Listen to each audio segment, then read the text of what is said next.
Si Vice President Sara Duterte naman, inakusahang nagpasimula ng Oplan Tokhang nung siya'y mayor pa ng Davao City. Inilahad yan ang nagpakilalang dating miyembro ng Davao Death Squad sa pre-trial investigation ng International Criminal Court. Dawit din sa mga alegasyon ang leader ng Kingdom of Jesus Christ na si Pastor Apollo Kibuloy at ilang nakaupong senador.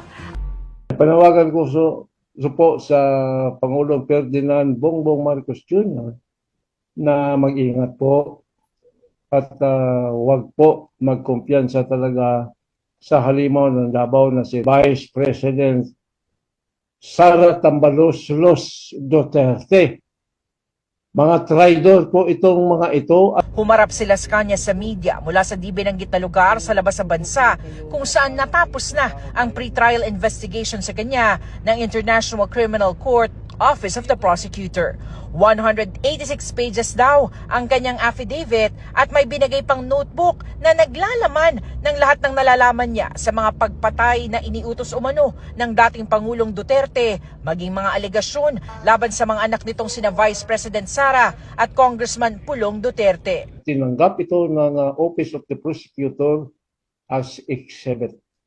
And meron ako mga graph na ginawa ko about the DDS in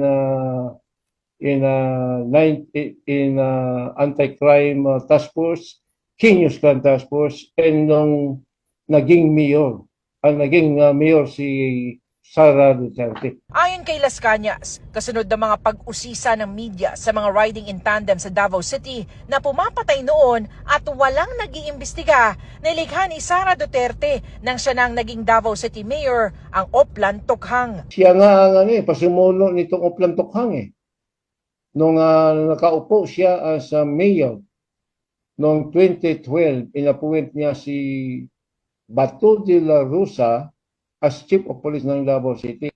Sinabi sa akin ni Bato de la Rosa na nag-craft sila ng panibago ngayong extrajudicial killing na campaign against illegal drug, in which is Tok-Tok Hangyo, meaning Tokhang. Mga target personalities, illegal drug, labi na mga, lalo pa ang mga gumagamit ng shabu at saka nagbibinta. Sabi niya, kidnapan ninyo, unya, ilubong ninyo ang target para ang kaso missing person lang.